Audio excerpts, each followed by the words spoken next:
Don Rickles could make anyone laugh. Presidents, movie stars, and even Frank Sinatra. But his most unforgettable stage partner was Johnny Carson. Night after night, their chemistry lit up The Tonight Show. And to the world, it looked like a friendship built on laughter and trust. Yet when Carson walked away from late night in 1992, everything changed. What Rickles thought he was promised never came true, and the bitterness that followed would haunt him for years. Before his death, Rickles finally revealed the truth about Johnny Carson that few could have imagined. Don Rickles' rise to fame. Comedy has always been about timing, delivery, and making people laugh when they least expect it. And in the golden age of television, two men stood at the very top of that world, Johnny Carson and Don Rickles. Both of them, in their own way, changed comedy forever. On screen, they looked like best friends, constantly teasing each other and making America laugh night after night. But the truth behind their relationship was far more complicated. And before his death, Don Rickles finally opened up about what it was really like. Don Rickles, the man who could insult anyone, from Hollywood royalty to political leaders, and somehow make them laugh harder than anyone else in the room, was born on May 8, 1926, in Queens, New York, to Jewish immigrant parents. Don grew up in the neighborhood of Jackson Heights, and inside his home, the Yiddish language and culture were part of daily life. Don once said that being Jewish shaped his sense of humor and his quick wit, and also gave him that sharp edge that audiences would eventually love. Like so many young men of his generation, Rickles' life was interrupted by World War II. At just 18 years old in 1944, he enlisted in the United States Navy and served aboard the USS Cyrene, a motor torpedo boat tender. Although he didn't see direct combat, the discipline and camaraderie of the Navy left a mark on him. It also gave him time to think about what he wanted from life once he returned home. When the war finally ended, Rickles already knew he wanted to be an actor. He enrolled at the American Academy of Dramatic Arts in New York, one of the most respected acting schools in the country. He worked hard, hoping to land dramatic roles in film or television. But the truth was, acting work didn't come easily. He faced constant rejection, and the frustration started to build. Finally, in the early 50s, Rickles decided to try something different. He turned to stand-up comedy, not because he had the dream of being a comedian, but because it was a way to stay on stage, to perform, and to connect with an audience. At first, he tried standard jokes, but they didn't have the impact he was looking for. It wasn't until some hecklers interrupted his act one day that Rickles finally found his signature act. He snapped back at them with quick, cutting insults, but instead of offending the crowd, it brought the house down. People loved it. In fact, they laughed harder at his comebacks than at his rehearsed material. And that was the moment Don Rickles discovered his true gift. He leaned into this insult comedy style, perfecting it over time. His act wasn't about telling long stories or punchlines, it was about tearing into whoever was in the room, but it wasn't mean-spirited. That was the magic of Rickles. He could insult someone in the harshest way and still make them feel like they were in on the joke. That balance would define his entire career. One night in Miami Beach, that style changed his life forever. Sitting in the audience was none other than Frank Sinatra, the most powerful entertainer in the country. Rickles spotted him and didn't hesitate. He looked straight at Sinatra and said, "Make yourself at home, Frank. Hit somebody." The room erupted. Everyone knew Sinatra's reputation for toughness, but here was a young comedian daring to poke fun at him. Sinatra loved it, and just like that, he became Rickles' biggest supporter, spreading the word about him to his friends in show business. That endorsement opened the doors of Las Vegas. Rickles became a headliner, playing to packed crowds and earning the nicknames The Merchant of Venom and, ironically, Mr. Warmth. Those names captured the paradox of his act. Venom in delivery, but warmth in spirit. People came not just to laugh, but to be roasted by Don Rickles himself. From there, his television career took off.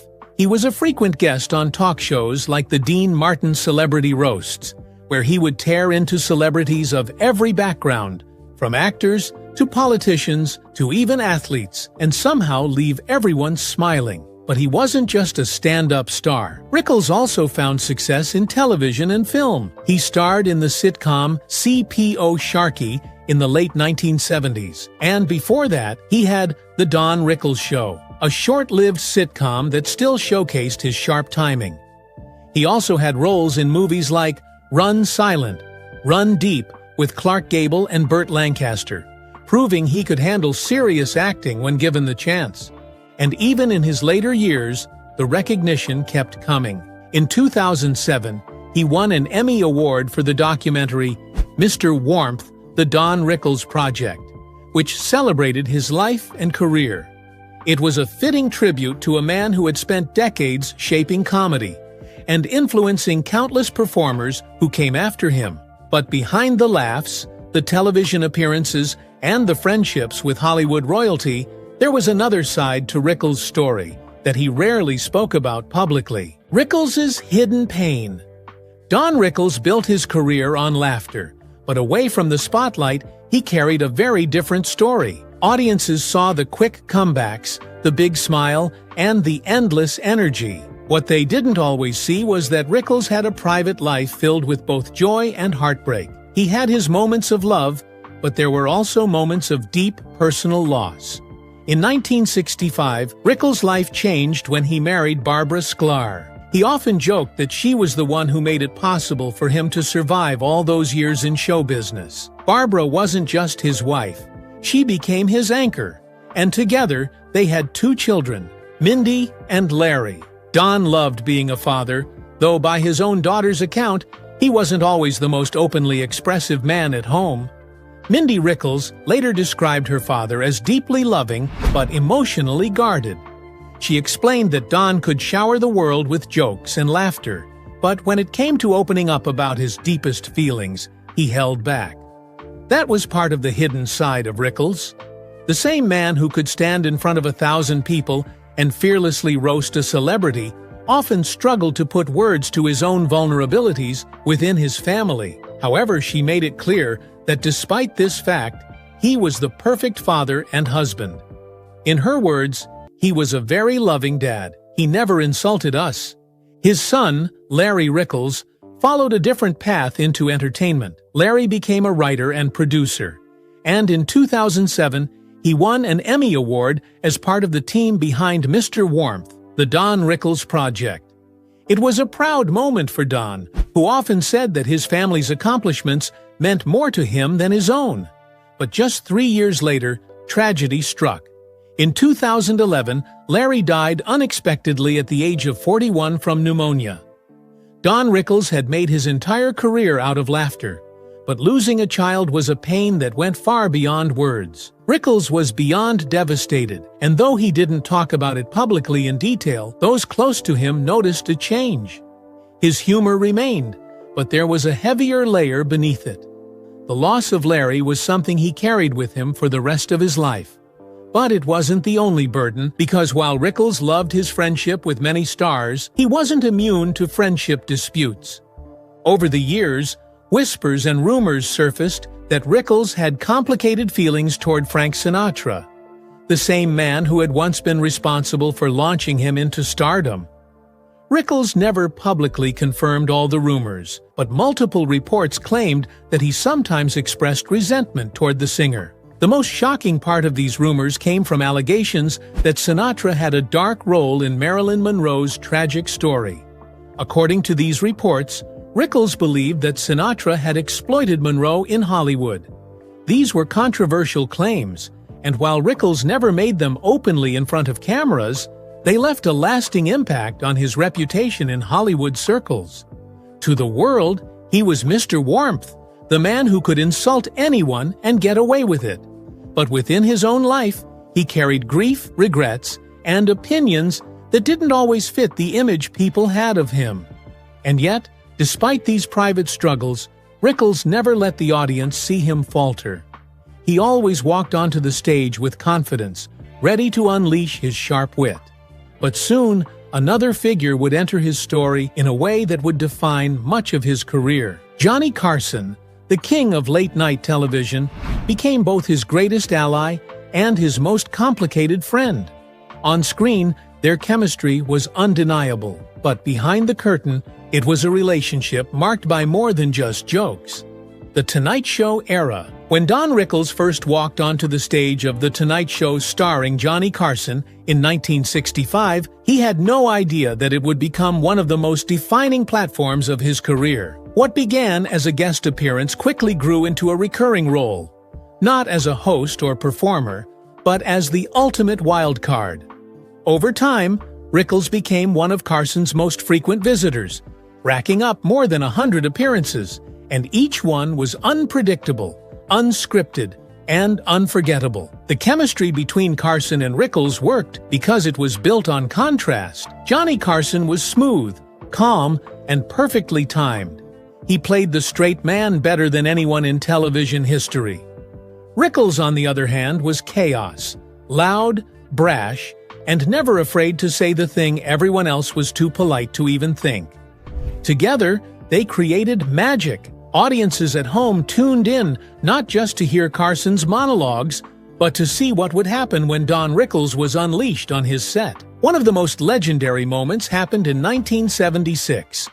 Carson was hosting The Tonight Show as usual when he went to grab a cigarette from his cigarette box on the desk, only to find it broken. The culprit? Don Rickles, who had appeared the night before while guest hosting. Without missing a beat, Carson did something rare for late-night television. He left the set during the show, walked across the hall to the studio where Rickles was filming his sitcom CPO Sharky, and barged in on live taping. The audience roared as Carson confronted him right there in front of everyone.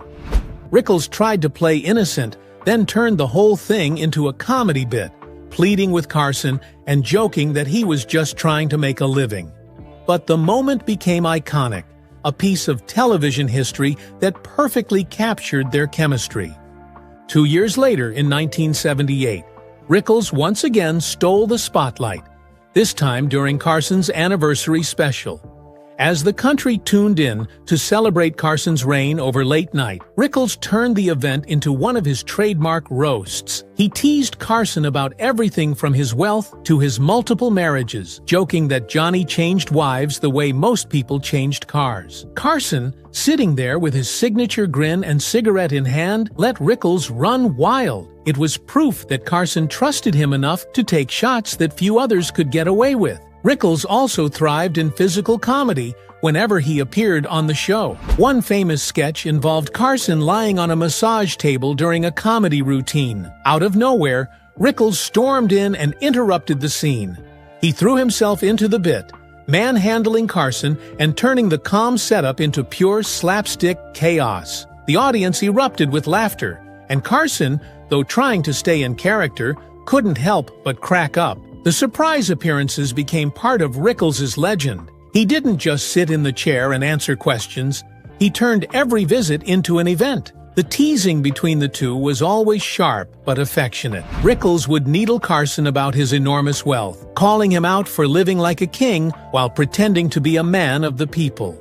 He joked about Carson's string of marriages, pretending to offer him advice on love while mocking his failures. And Carson, in turn, sat back, letting the insults bounce off him, playing the role of the cool, slightly exasperated straight man. The rhythm between them was so natural that it often felt less like a late-night interview and more like two old friends bantering at dinner. But behind the laughter, there was another side to The Tonight Show. Johnny Carson's control over the program was legendary.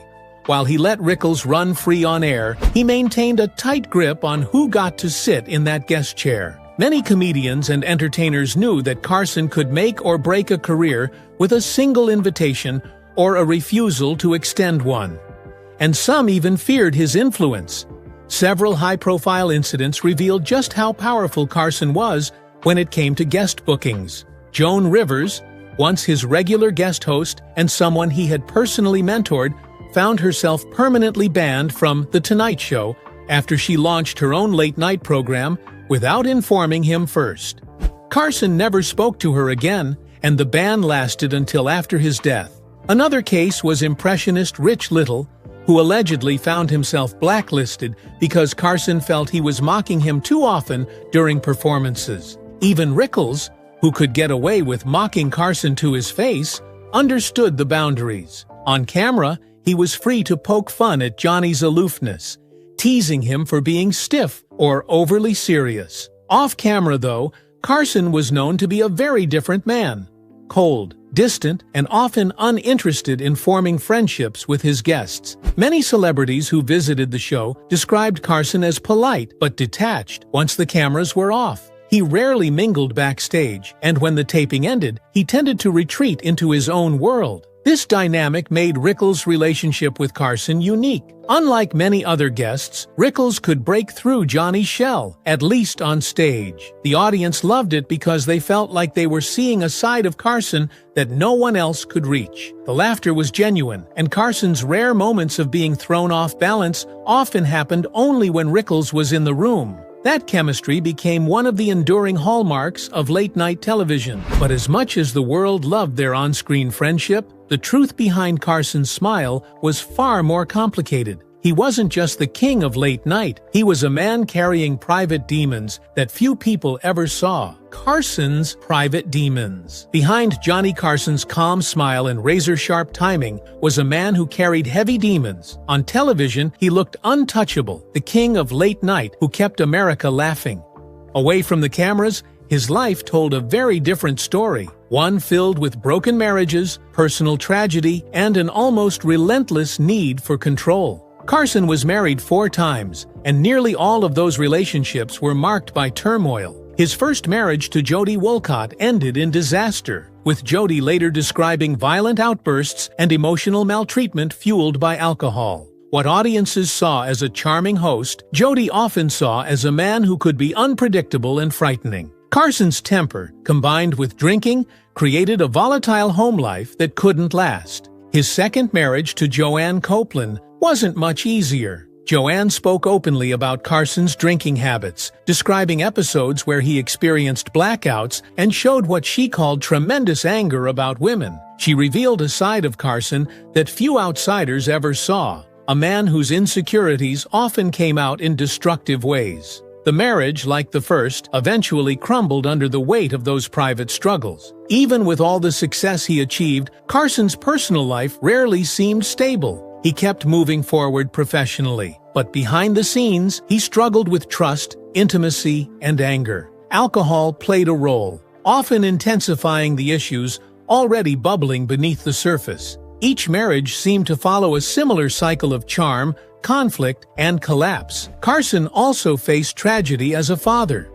In 1991, his son Richard died in a car accident at the age of 39. Richard had been a photographer, and the accident happened while he was driving along the California coast. The loss was devastating, but Carson chose not to attend the funeral. His reasoning was that his presence would draw overwhelming media attention and turn a private family moment into a public spectacle. It was a decision that revealed just how much he wrestled with the divide between his public image and private grief. Despite being the most visible man in America every night, Carson was, at heart, an intensely private and reclusive person. He rarely attended Hollywood parties, avoided long conversations with guests once the cameras stopped rolling, and preferred to retreat into his own controlled environment. Those who worked with him often described him as shy, even withdrawn, once the spotlight was gone. He liked to be in charge of his surroundings, and his obsession with control extended to nearly every area of his life. Carson found unusual outlets to release some of his pent-up energy.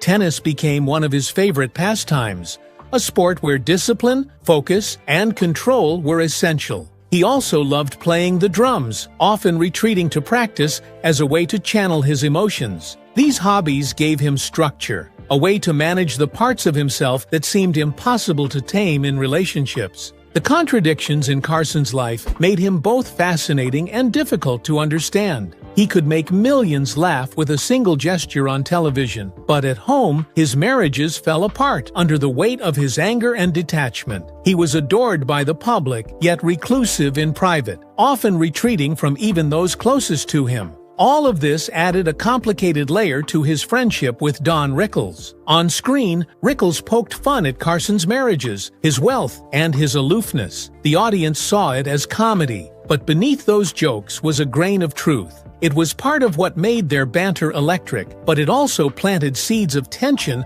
that would later lead to their own quiet fallout. Rickles' fallout with Carson. As much as Don Rickles and Johnny Carson entertained audiences with their on-screen chemistry, their friendship did not remain untouched by bitterness. By the time Carson retired from The Tonight Show in 1992, Rickles believed that his long history with the program and his undeniable connection with audiences made him a natural candidate to succeed him. To many, the idea of Rickles stepping into the late-night throne might have seemed unconventional, but to Rickles, it felt earned. That expectation never became reality. NBC handed the show to Jay Leno, a younger comedian with a very different style. Leno had built his reputation as a stand-up who appealed to middle America, with a safe and approachable presence that executives believed would keep ratings strong. Behind the scenes, the decision wasn't just about comedy. It was about business, demographics, and corporate strategy. But to Rickles, it was personal. The passing over reportedly left him with deep resentment. Friends and colleagues recalled that Rickles spoke harshly about Carson in private during those years, accusing him of betrayal. He reportedly called Carson a liar for leading him to believe that he stood a chance at the job. In Rickles' eyes, the man who had shared the stage with him for decades, who had laughed at his insults and brought him back to the couch again and again, had abandoned him at the very moment when the biggest opportunity was within reach. Rickles felt more than just disappointment. He believed that their friendship had been more performance than reality, built on appearances for television rather than genuine loyalty. While Carson's coldness off-camera was no secret in Hollywood, Rickles had always assumed their bond was different. Learning otherwise, or at least believing it to be so, was a wound that never fully healed. As Carson enjoyed his retirement, Rickles carried the bitterness with him. Though he continued performing, appearing on talk shows, and enjoying success well into his later years, the subject of Carson's retirement was one that stirred visible frustration. Insider reports said the resentment simmered quietly but persistently, shaping the way he reflected on his decades in entertainment. In public, Rickles continued to joke about Carson, keeping the old rhythm alive for audiences who remembered their heyday. Yet the playful barbs masked real anger. He often hinted that the relationship people saw on screen was more of a staged act than a personal friendship. The affection that appeared so genuine under the studio lights did not extend far beyond the cameras. As the years went by, Rickles' feelings toward Carson became less about rivalry and more about disappointment. The man who had been such a fixture in his career had ultimately left him feeling cast aside. When Carson's health began to decline in the early 2000s, Rickles still carried the weight of that fallout. Their bond, once a centerpiece of television comedy, had fractured, and what remained was an uneasy mix of admiration for Carson's talent and resentment over the way things ended. That complicated history made the moment of Carson's death in 2005 even more significant for Rickles. The world mourned the passing of the king of late night, but for Rickles, it was also the closing of a chapter filled with both laughter and unresolved pain. The end of an era. The night Johnny Carson signed off from The Tonight Show in 1992, he left with a grace that few entertainers ever achieve. But in the years that followed, his presence slowly faded from public view.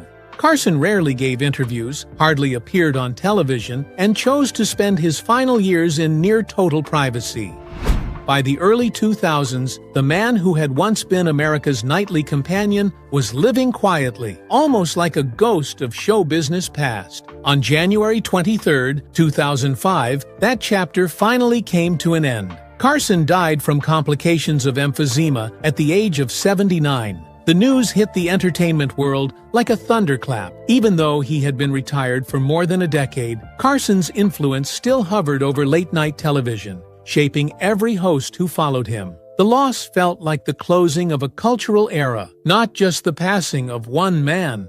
The very next night, January 24th, The Tonight Show paid tribute to its former king. Jay Leno, who had inherited Carson's chair, stepped aside from his usual monologue-heavy format for the man who had built the house he now occupied. The episode brought together familiar faces from Carson's world, people who had laughed with him, worked beside him, and shared the stage during those unforgettable decades.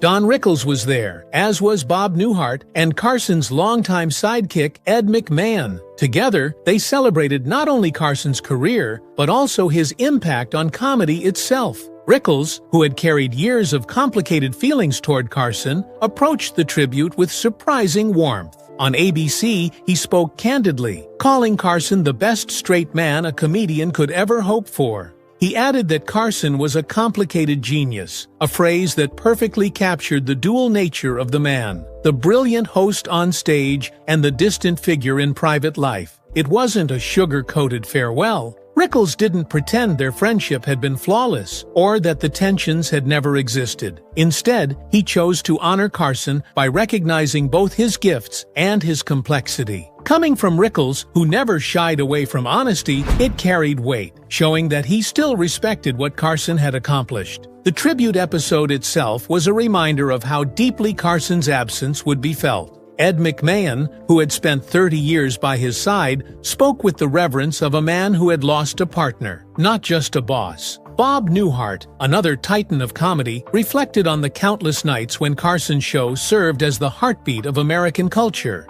And Rickles, in his own way, reminded viewers that Carson's genius wasn't just in the jokes he told, but in the space he created for others to shine. For Rickles, the moment was bittersweet. He had spent decades needling Carson on air, poking at his marriages, his money, and his aloofness. Audiences had loved it, and Carson himself had seemed to relish it. But behind those laughs was always the sense that their friendship never quite reached the depth people imagined.